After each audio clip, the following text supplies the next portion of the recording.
Kita akan belajar firman Tuhan yang saya kasih tema Here I am Lord, send me. Lihat sebelah kiri kananmu, itu untuk saya. Untuk kamu juga bilang.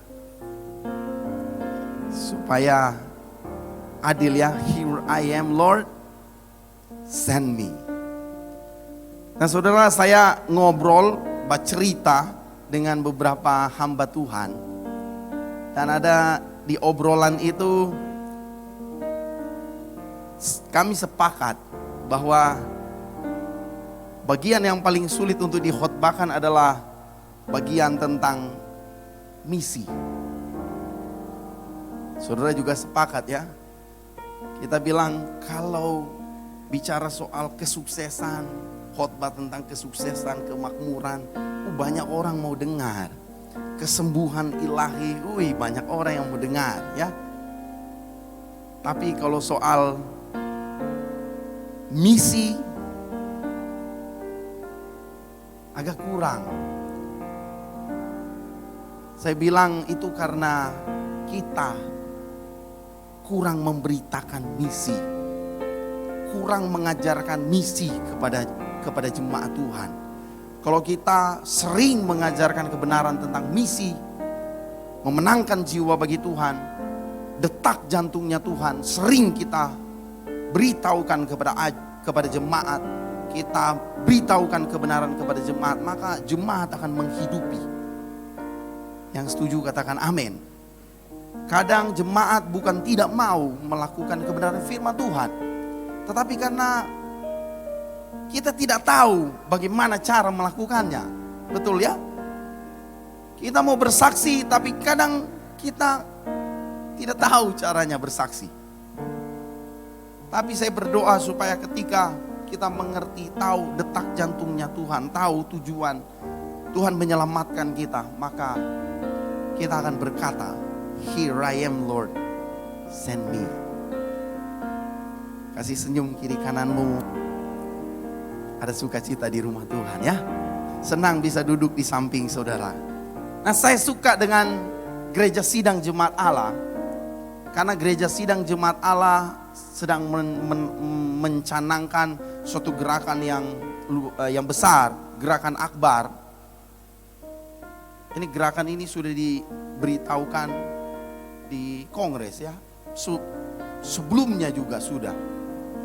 Gerakan ini namanya MM33. Jadi Mission Mandate 33. Di tahun 2033, di tahun 2033 nanti 10 tahun dari sekarang kita akan memperingati yang namanya 2000 tahun. Tepat 2000 tahun di mana terjadi kegerakan Pentakosta. Yesus naik ke sorga dan kemudian Roh Kudus dicurahkan. Dan kita mau tangkap momentum ini, gereja sidang jemaat Allah di dunia, di seluruh dunia, bukan cuman Indonesia, tetapi kita di seluruh dunia bersepakat untuk melihat tuaian jiwa-jiwa itu terjadi secara besar-besaran. MM33 itu dicanangkan dengan target 100 juta jemaat. Sekarang kita punya 60-an juta di seluruh Indonesia Assemblies of God. Tepuk tangan saudara. Kita punya anggota seluruh dunia 60-an juta. Tepatnya 68 juta. Dan di tahun 2033 kita mencanangkan 100 juta jiwa jemaat. Bukan karena kita mau sok-sokan, tetapi karena Yesus sendiri suka menghitung. Betul? 100 domba, 1 domba hilang. Tuhan menghitung, ada kitab bilangan. Tuhan menghitung. Tuhan bilang bayar 1/10. Kalau terlambat tambah denda 5%. Tuhan coba hitung. Dan kalau saudara cari di dalam Alkitab, saudara akan menemukan bahwa Tuhan lebih banyak berhitung daripada bicara soal surga dan neraka. Betul saudara. Kalau saudara lihat ya. Bukan karena sok-sokan, tetapi karena kita mau tarik hatinya Tuhan, detak jantungnya Tuhan. Itu juga menjadi detak jantungnya kita. Apa detak jantungnya Tuhan? Jiwa-jiwa yang terhilang. Kita mau tarik mereka datang kepada Tuhan. Dan GSJA Indonesia itu mencanangkan tahun 2033 kita punya anggota jemaat 1 juta jiwa. Kita doakan ya. Kita bagi manusia mustahil. Karena itu kita punya Tuhan yang tidak ada yang mustahil bagi Tuhan. Kita harus berjalan bersama dengan Tuhan. Dan tidak kebetulan Metro Church bulan ini terus berbicara tentang misi. Bukan karena supaya kita mau supaya jemaat Tuhan kasih keluar uangnya dan kemudian kita lihat jemaat Tuhan bantu pekerjaan Tuhan. Bukan sekedar itu saudara, lebih daripada sekedar uang kita, pikiran kita. Tetapi soal jiwa-jiwa yang diselamatkan oleh Tuhan. Yang percaya katakan amin. Gereja MCM, gereja kita, Metro Church, itu ada karena pekerjaan misi. Tahukah saudara bahwa gereja MCM ada karena pekerjaan misi? Pastor Melan bilang, pastor enggak dengar suara audible, hambaku buka gereja. Enggak saudara, coba konfirmasi.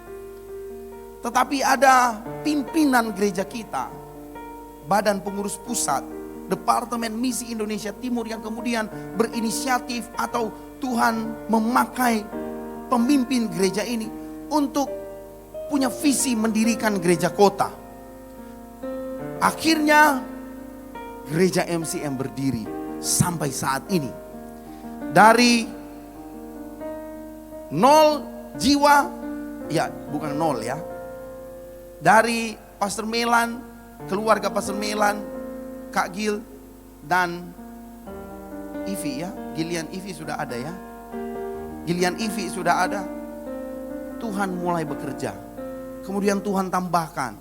Ada kemudian keluarga Moninca Musa. Ada kemudian keluarga-keluarga yang bertambah. Sekarang saudara maaf, ada beberapa orang yang saya lihat, ini siapa ya? Saya kemudian ditambahkan, karena saya nanti masuk 1 tahun kemudian. Saya juga masuk sebagai mahasiswa praktek waktu itu. Dan ditanya, kamu mau ngapain? Saya bilang, mau melayani Tuhan.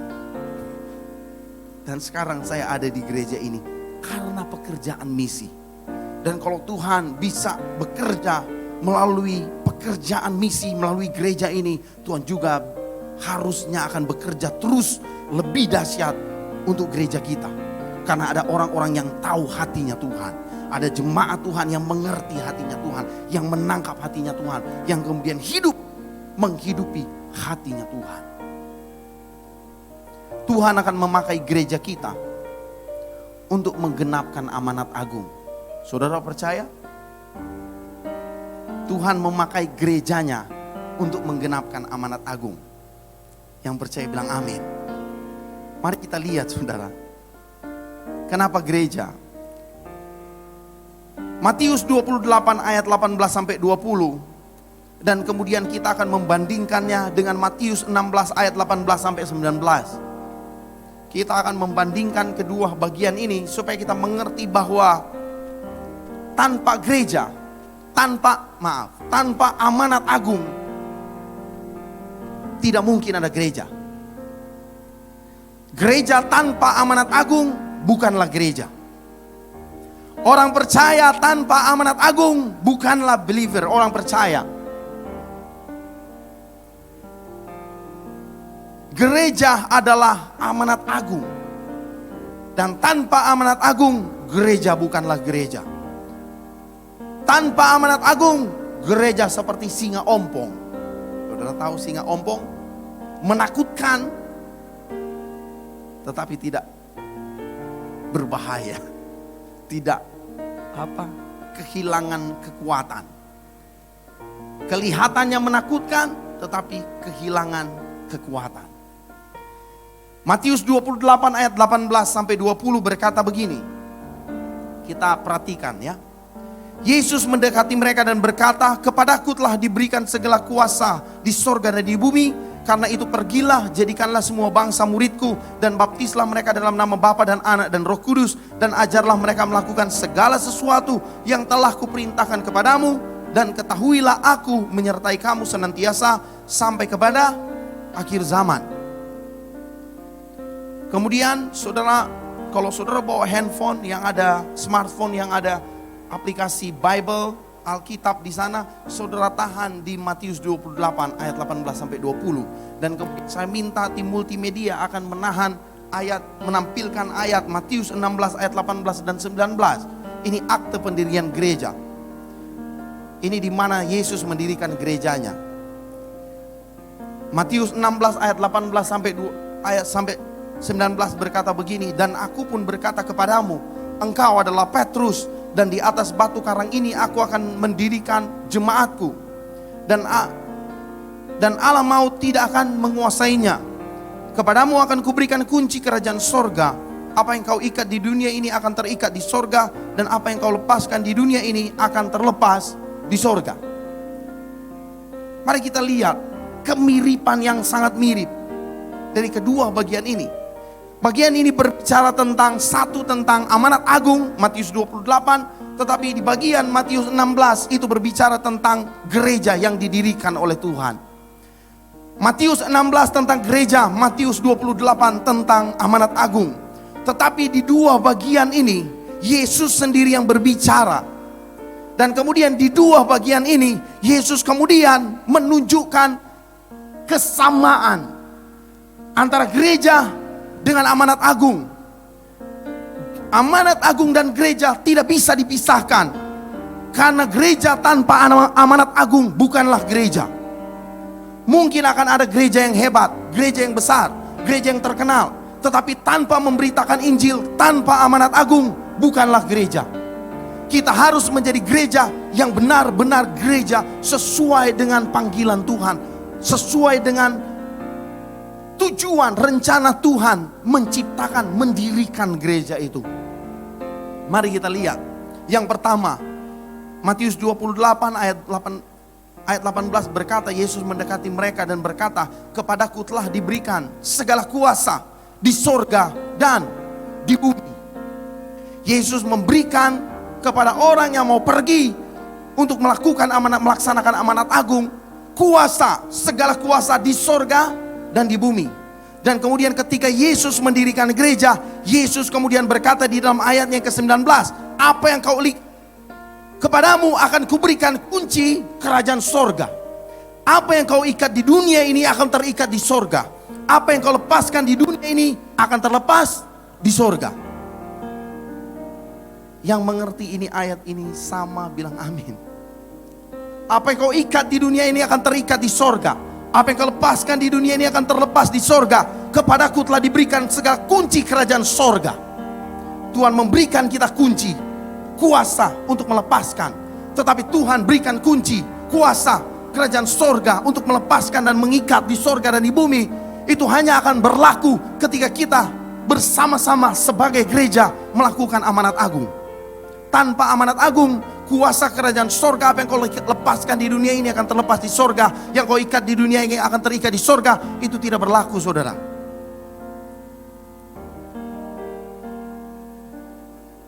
Saya hanya menyatakan kebenaran ya. Yang kedua saya kasih tahu, yang sama, gereja tanpa amanat agung bukanlah gereja.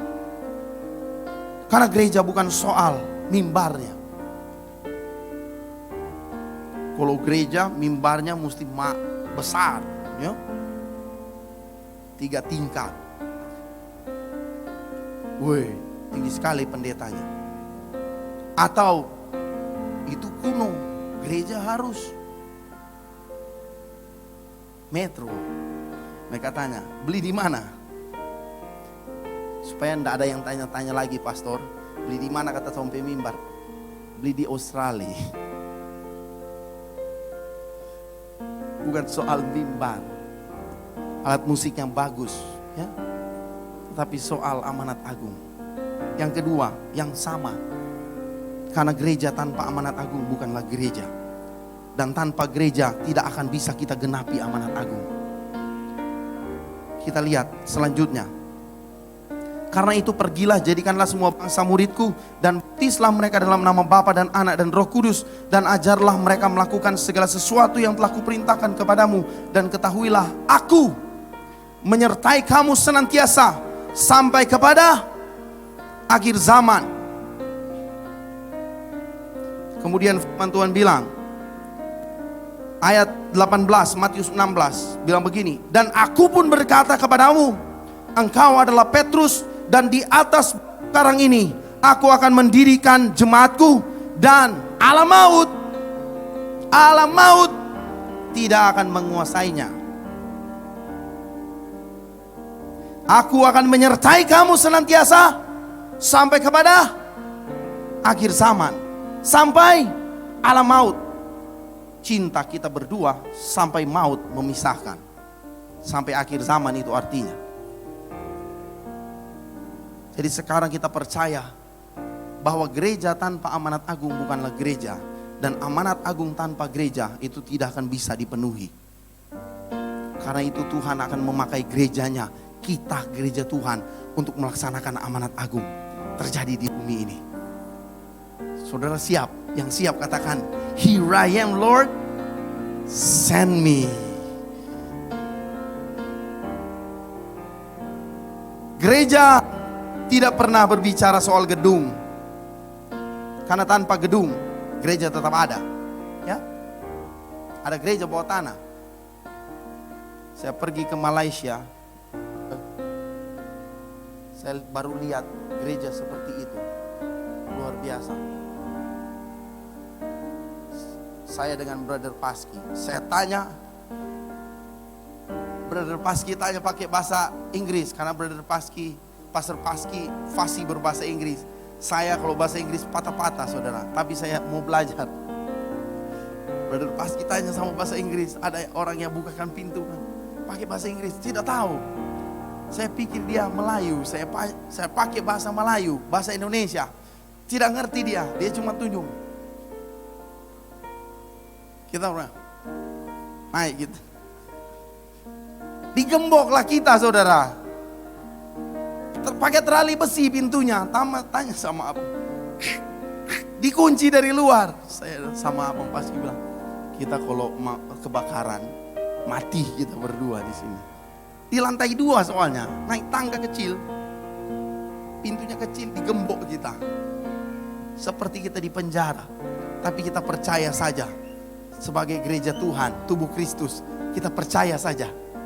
Puji Tuhan, kalau saya ada berarti saya tidak mati di sana. Gereja asal katanya adalah eklesia. Gereja asal katanya eklesia. Saudara, kata eklesia bukanlah bahasa rohani, bukan kata rohani. Pastor ini sembarangan. Benar saudara, kata eklesia itu digunakan oleh kerajaan Romawi. Dan kemudian Yesus mengadopsi kata ini untuk menjelaskan rencananya bagi orang percaya. Dia pakai kata gereja. Sama mungkin saudara, kalau kita ke Papua dan kemudian atau ke Manado dan kemudian inilah dia anak domba Allah, kita nggak mengerti karena kita cuma tahu bokeh. Tidak ada domba di situ, kita nggak ngerti. Jadi pakai kata bokeh, kontekstualisasi. Jadi Yesus memakai kata eklesia untuk menggambarkan, memberikan gambaran yang jelas kepada orang percaya, kepada murid-murid Yesus tentang tugas dan tanggung jawab mereka selama mereka percaya, mereka ada di dunia ini. Tugasnya sebagai gereja, eklesia. Eklesia simpelnya begini saudara, orang-orang yang kemudian percaya, yang kemudian dipilih oleh Kaisar kerajaan Roma waktu itu, dipilih oleh Kaisar, kemudian orang-orang yang orang-orang yang dipilih secara khusus oleh kaisar ini diutus kemudian di suatu tempat untuk melakukan segala sesuatu yang diperintahkan oleh kaisar. Kalau kaisar bilang A, mereka bilang A. Mereka berkumpul, mereka bilang A. Satu suara mereka, saudara. Kalau kaisar bilang semua yang boleh minum air, mesti minum arak, membangun kebudayaan. Mereka kemudian bilang no water, mouse only, apa? Mouse brand only, cap tikus, ada cap tikus only. Jadi itu eklesia, orang yang dipilih untuk melakukan kehendak kaisar, 100% kehendak kaisar. Dan kemudian orang-orang yang dipilih ini kemudian mempengaruhi dunia sekitar, sehingga kerajaan kekaisaran Romawi waktu itu berkembang pesat. Jadi kuat. Itu sejarahnya. Dan kemudian Yesus datang ke dunia ini, Yesus menggunakan kata eklesia, gereja. Kemudian diterjemahkan sidang jemaatku. Tugasnya apa? Sama. Segala sesuatu yang hatinya Tuhan itu dikasih tahu ke gerejanya, dan kemudian gerejanya kemudian mempengaruhi dunia, area tempat di mana gereja ada. Orang-orang yang dipilih oleh Tuhan itu ada. Dan hatinya Tuhan untuk gereja itu kita bisa lihat. Hati Tuhan untuk dunia ini kita bisa lihat di Yohanes 3 ayat 16 dan kemudian ayat 17. Yesus datang, anak manusia datang bukan untuk menghakimi dunia ini, tetapi untuk menyelamatkannya oleh Dia. Jadi hatinya Tuhan untuk menyelamatkan dunia ini. Hati yang sama juga seharusnya berdetak kepada kita, gerejanya. Ketika kita lihat ada orang yang belum percaya, kita kemudian seperti detak jantungnya Tuhan itu mulai bergetar di dalam hati kita, dan kemudian kita datang dan memberitahukan dia siapa juru selamat yang benar, memberitahukan Yesus sebagai Tuhan dan juru selamat. Itu gereja, saudara. Orang-orang yang dipilih oleh Tuhan, dipanggil, sekarang diberi pengertian rohani. Gereja adalah orang-orang yang dipanggil oleh Tuhan secara khusus dari gelap kepada terangnya yang ajaib. Tetapi ada yang miss di situ. Untuk melakukan kehendak Bapa di sorga. Harus sampai, saudara. Jangan cuman kepada gelap, dari gelap kepada terangnya yang ajaib. Selesai. Makanya kita sering, yang penting kita so selamat. Ya, daripada mau bicara pada orang, sakit kepala. Biar Jo, nanti Jo Tuhan mau bicara sendiri pada orang. Bagaimana mereka bisa mendengar kok nggak ada orang yang bilang? Bagaimana mereka percaya kalau mereka tidak pernah mendengar kabar tentang keselamatan? Here I am Lord, send me. Dan panggilan gereja bukan untuk menjadi besar, bukan untuk menjadi kuat, dan kemudian kita dilihat sepertinya kita aneh di mata dunia. Tetapi panggilan gereja adalah supaya kita bisa mengulurkan tangan dan dunia bisa melihat Kristus di dalam diri kita, dan kemudian mereka terpanggil atau tergerak untuk mau belajar siapa itu Yesus dari kehidupan kita, gereja Tuhan. Ada 3 fokus orang percaya. 3 fokus orang percaya. Atau 3 DNA kita, orang percaya. Kita sebagai orang percaya, yang pertama adalah fokus on the scripture. Fokus kepada firman. Kita kemudian melalui firman, kita kemudian mengalami yang namanya personal discovery. Perjumpaan pribadi dengan Tuhan. Kita mengalami perjumpaan intim pribadi dengan Tuhan. pengenalan pribadi dengan Tuhan. Dan setiap orang percaya pasti memiliki pengalaman dengan Tuhan. Yang percaya bilang amin. Ketika Anda sakit dan kemudian Tuhan menyembuhkan Anda, dan kemudian Anda bersyukur kepada Tuhan, merasa bahwa benar engkaulah Tuhan yang benar. Perjumpaan pribadi terjadi. Ketika engkau lemah, Tuhan akan kuatkan. Perjumpaan pribadi terjadi. Ketika engkau membutuhkan mujizat dan Tuhan menyatakan mujizat, perjumpaan pribadi terjadi. Tuhan melakukan mujizat bukan supaya engkau tahu dia berkuasa, bukan saudara. Tuhan melakukan mujizat karena dia merindukan perjumpaan pribadi. Dia mau bertemu dengan engkau. Ketika ada mujizat terjadi, ada banyak orang yang cari Yesus. Siapa itu Yesus? Siapa itu Yesus? Karena Yesus mau perjumpaan pribadi. Kalau kita belum pernah mengalami perjumpaan pribadi dengan Tuhan, minta saudara supaya saudara mengalami perjumpaan pribadi dengan Tuhan. Karena dia dekat dan dia mau berjumpa dengan kita. Pengalaman pribadi kita dengan Tuhan itu bukan terjadi khusus untuk kita saja. Tetapi ketika kita mengalami perjumpaan pribadi dengan Tuhan, Tuhan punya rencana untuk pengalaman pribadimu. Karena Tuhan mau supaya pengalaman pribadimu juga menjadi pengalaman orang lain dengan Tuhan. Engkau mulai membagikan. Itu tujuannya. Bukan sekedar supaya saudara diselamatkan, tetapi juga seisi rumahmu diselamatkan. Orang lain diselamatkan. Keselamatan, percaya kepada Tuhan merupakan personal discovery yang terutama. Perjumpaan pribadi yang terutama.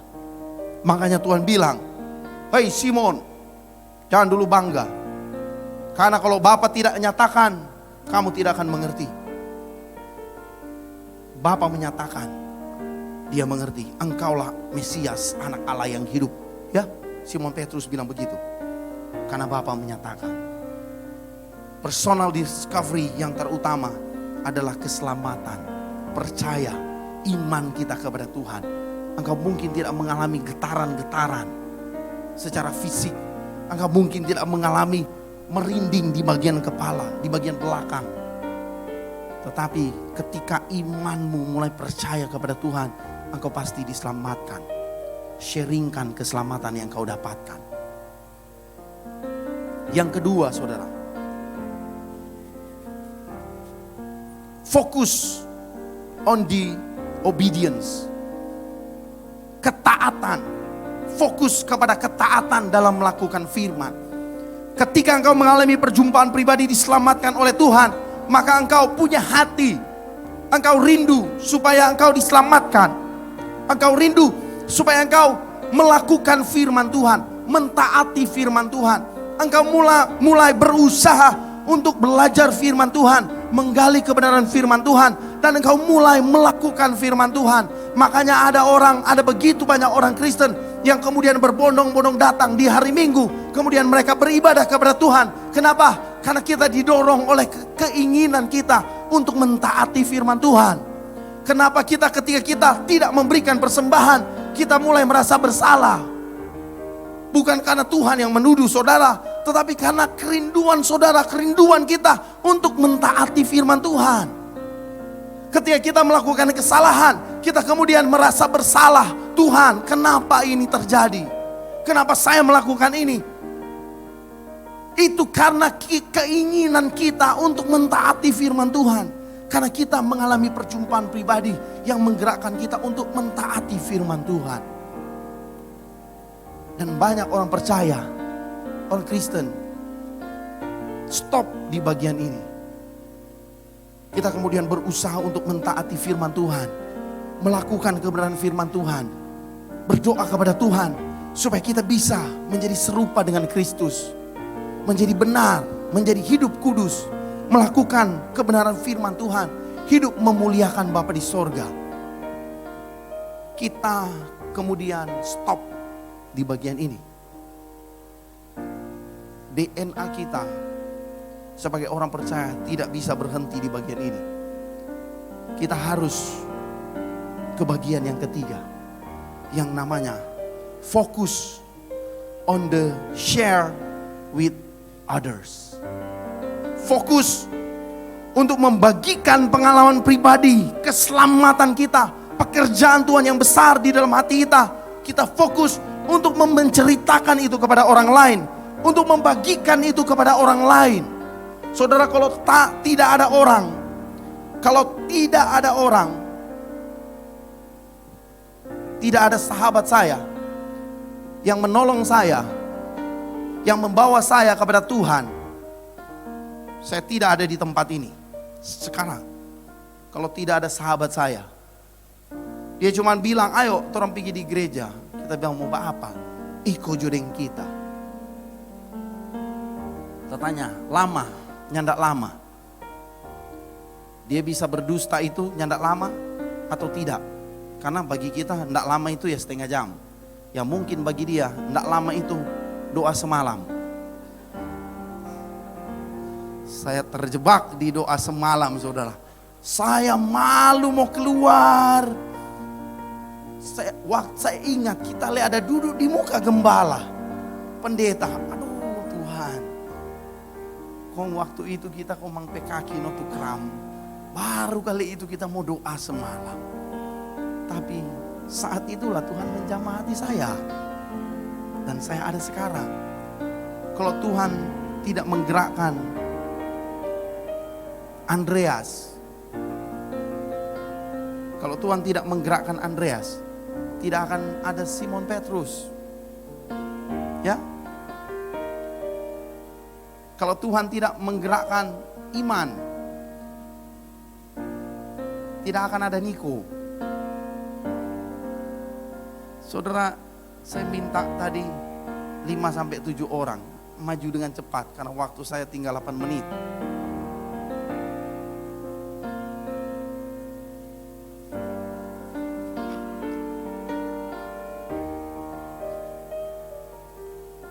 Jika kita tidak mengambil tanggung jawab kita, maka akan ada banyak orang yang saat ini sedang berjalan ke neraka. Saya ingat ceritanya Kak Ading. Waktu di Tomohon ada seorang anak yang bilang, Kak, kita mau pergi di Komsel. Kak Ading bilang, oh nanti sebentar sore, sekarang jo kita ikut, gitu ya ceritanya ya. Tapi saat Kak Ading, Aldrin, Kampong, pemain gitar kita, ya waktu itu dia jemput siapa ya? Shannon. Waktu itu dia jemput Shannon. Anak ini mau ikut, tapi oh nanti sebentar tuh Komsel. Saat Kak Ading berbalik, ada bunyi di belakang, buang. Anaknya ditabrak, mati saudara, mati saat itu. Dan saat itulah Kak Ading menyesal, kenapa dia menunda.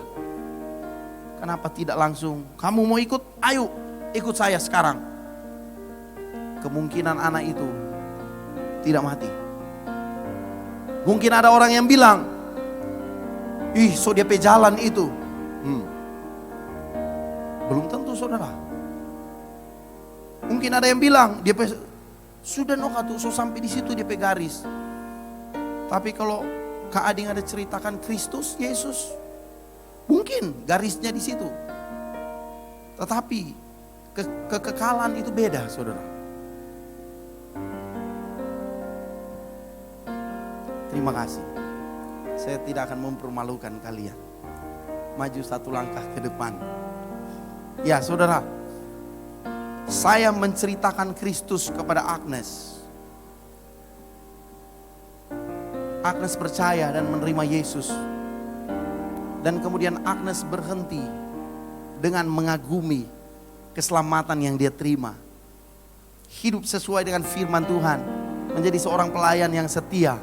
Kemudian berumah tangga dan hidup berbahagia. Tapi kalau Agnes stop, dia tidak menceritakan firman kepada Mita, akan ada banyak orang di belakang Mita yang tidak diselamatkan. Saudara mungkin berpikir anak itu sederhana, tetapi menurut survei pertumbuhan gereja, di setiap 1 orang itu ada 7 orang, minimal 7 orang yang bisa dia tangkap bawa kepada Tuhan. Minimal 7 orang, saudara. Kalau saudara tidak berbicara sekarang, ada 7 orang yang kemungkinan besar sedang menuju ke neraka. Dan kalau 7 orang ini dibinasakan, binasa, berarti ada 49 orang yang ikut binasa bersama mereka.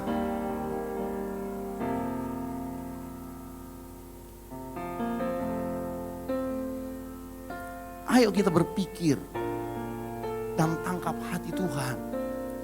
Kelihatannya sederhana, tetapi ini hati Tuhan. Engkau tidak perlu berkhotbah seperti kami, karena memang itu bukan bagianmu. Engkau hanya seperti Immanuel yang bilang, ayo Niko, saya kasih kau roti. Engkau mungkin hanya seperti teman saya yang mungkin kedengarannya berbohong. Ih, lama sekali kok Teh. Bilang kayak enggak lama.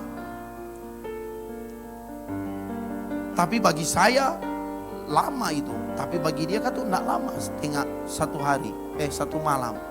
Karena dia sudah biasa doa semalam 1 minggu 5 kali. Bagi orang lain mungkin kata-katamu sederhana. Tetapi saudara tahu Filipus bilang apa? Saya sudah ketemu. Andreas bilang apa? Saya sudah ketemu dengan Yesus. Ayo. Orang wanita Samaria sekalipun, wanita Samaria 5 suami, tidak ada DP suami di antara 5-5. Itu betul toh?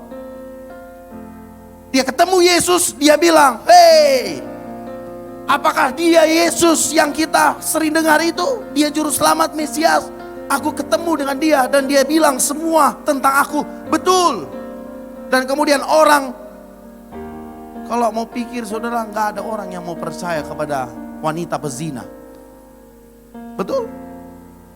Saudara mungkin bilang, kita kan masih badusta pastor. Ada orang mau percaya.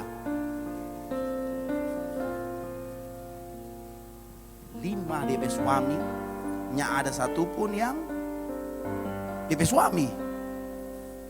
Tapi dia bilang Yesus ketika dia mengalami perjumpaan dengan Kristus. Banyak orang diselamatkan. Ini bagian saudara dan saya. Sekarang bagian kita. Bilang, here I am Lord, send me. Engkau punya saudara, engkau punya anak buah, engkau punya teman sekerja, engkau punya teman-teman di mahasiswa, di sekolah, engkau punya tetangga yang bahkan mungkin setiap hari merindukan berita itu. Saya suka dengan pastor punya kalimat minggu lalu, khotbahnya minggu lalu. Mungkin engkau satu-satunya firman yang dia akan dengar. Mungkin engkau satu-satunya firman yang bisa berbicara kepada hidupnya. Kalau engkau tidak berbicara, berarti firman itu, berita, sukacita, kabar keselamatan tidak akan pernah dia dengar. Jangan tahan lagi saudara. Ini waktunya. Terima kasih buat teman-teman. Tepuk tangan buat mereka saudara. Saudara, saya berdoa supaya bagian firman Tuhan ini bukan cuma sekedar pengetahuan kita. Tapi firman Tuhan ini akan menggelitik iman kita. Menggelitik kehidupan kekristenan kita. Jangan mandul, tapi berbuah. Bapak pengusaha dan dia selalu minta buah. Saatnya kita berbuah bagi kerajaan surga.